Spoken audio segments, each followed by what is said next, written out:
I cheated on exclusive FWB after moving in with him. This happened half a year ago. It was my first actual relationship. After being houseless with my ex for around 3 months, I scraped up enough money to rent us an apartment.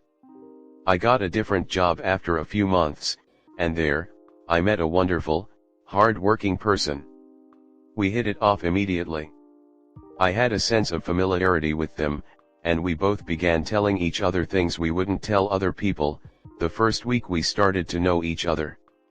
I told my partner, let's call him Jake, at the time about this person, and after a month of going to my coworker's house to hang out, Jake got suspicious of my coworker, let's call her Sophia, and what her intentions were with me.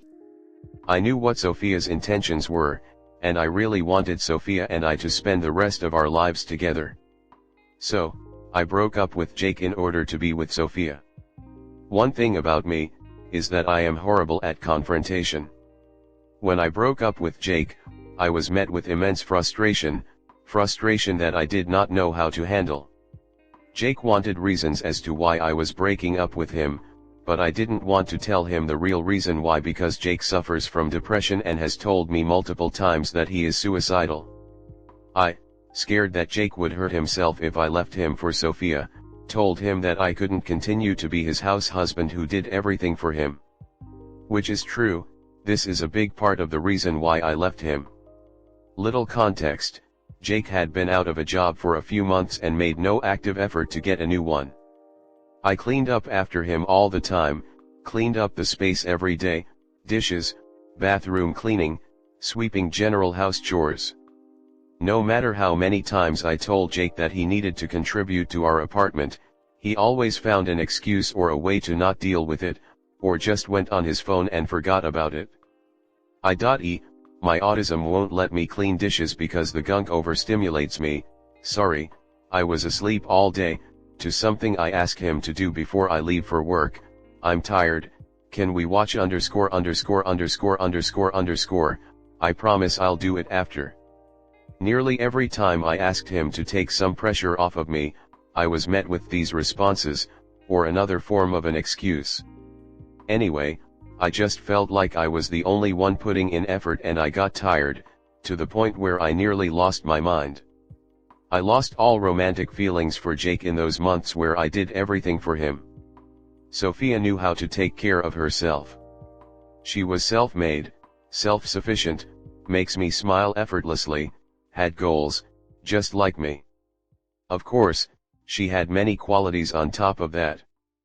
But you'd see why I was romantically attracted to her, no.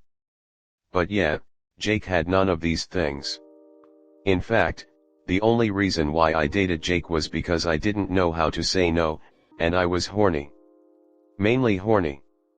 We met in a transitional home, and we got kicked out because we broke some rules.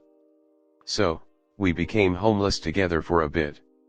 Jake was also very authoritative, he was very bossy and I guess I was into that, but eventually I realized I just didn't know how to say no or confront him about issues I had with him up until it was too late. I was too scared to leave him on his own on the streets because I was part of the reason why he'd be out there to begin with, but I also didn't want to go living with my abusive parents again, so I lived with him on the streets while I got enough money to rent. I confessed my feelings for Sophia shortly after breaking up with Jake, after which she asked, "Did you break up with Jake because of me?"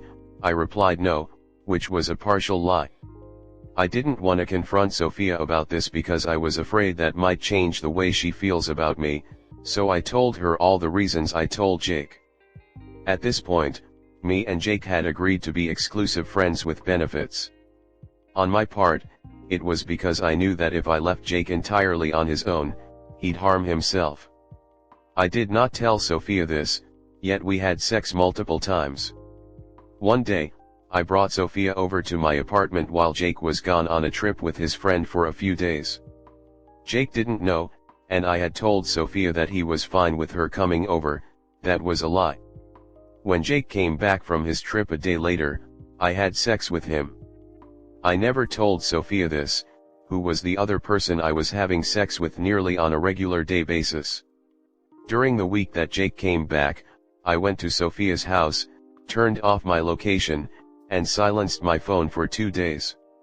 I went to work with her in the morning, came back to her place, we did our thing, then went back to work in the morning. I had hickeys on my neck, and I realized it, but I still went back to my apartment. Jake opened the door for me, crying and with cuts all over his arm and thighs, seemingly showing them to me because he had no shirt or pants on, just his underwear.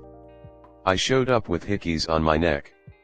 I nonchalantly told him, yes, it was from her, and while I was using the bathroom, he came in and started hitting me on the face and shoving me. I did the same, as an act of self-defense. I didn't know what he was going to do. His friend, who was over at the time, de-escalated this. Later that night, Jake went to the ER after threatening to kill himself 3 times and banging his head against walls for hours.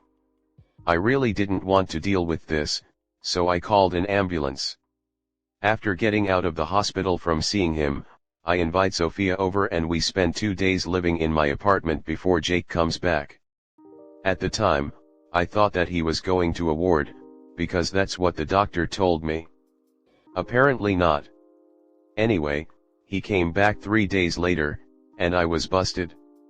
We fought again, he gave me a barrage of slap and made me livid, so I began throwing hands back. While we fought, Jake revealed everything to Sophia in yelling form, while I kept him away from her because he was very much charging at her at the same time. I made it out of the apartment with about 3 things of mine.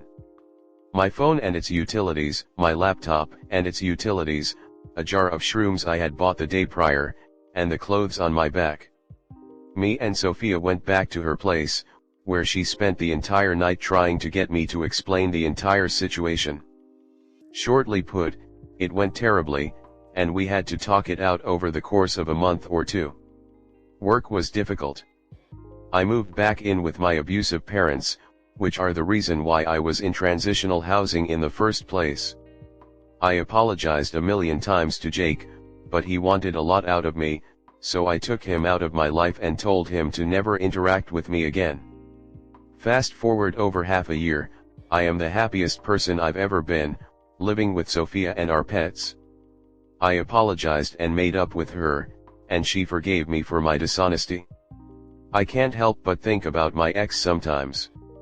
I vowed to myself and my family that I would never do anything like that ever again, because of the people I hurt and scarred.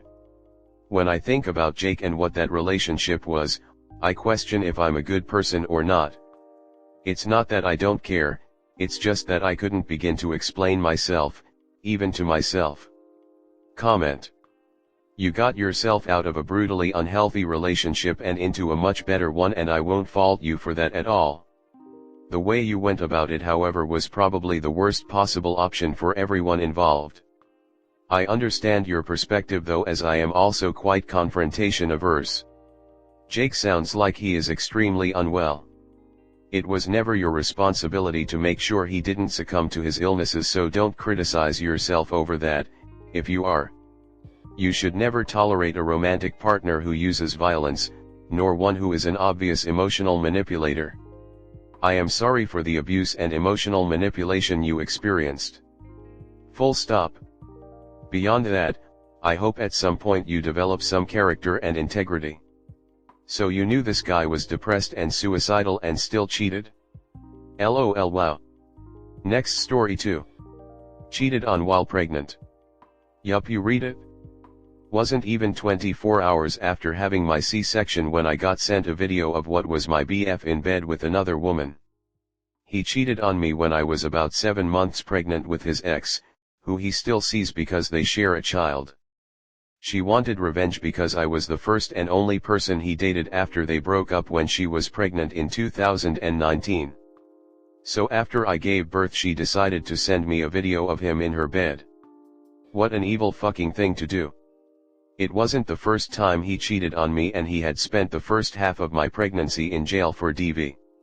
So while I was recovering in the hospital, my family was over at our apartment packing mine and baby's stuff and moving TF out ASAP.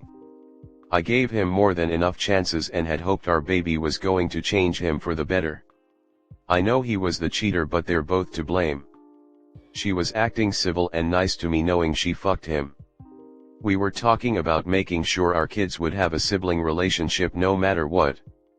Nope, she decided to put her revenge over her child's future relationship with her sister. I facilitated one visit with all of us together, and being in the same room as them was too triggering. I was diagnosed with PTSD from the betrayal. I'm not exposing my child to someone who purposely causes me harm. I'm kinda glad I didn't find out sooner, because I had a great pregnancy and that would have ruined it for me. My birth was ruined, and the weeks after. I was supposed to be filled with joy at home with my newborn. Instead, I cried over the sudden breakup, adjusting to a new place to live and dealing with the trauma of the video. I've never told my family and friends about the cheating. Sometimes it sucks having to wait for my counseling appointments to be able to talk about it. I just hope someday it doesn't hurt anymore. Comment. First off, congratulations on the baby. I'm sorry that this happened to you. First off, how are you recovering from the C-section? The reason why I ask is because a family member had one to deliver her son and it took a year for her to recover. Did he ever apologize for cheating after the text? Lastly, I would let your loved ones know about the DV and cheating. Do not take him back, you deserve better.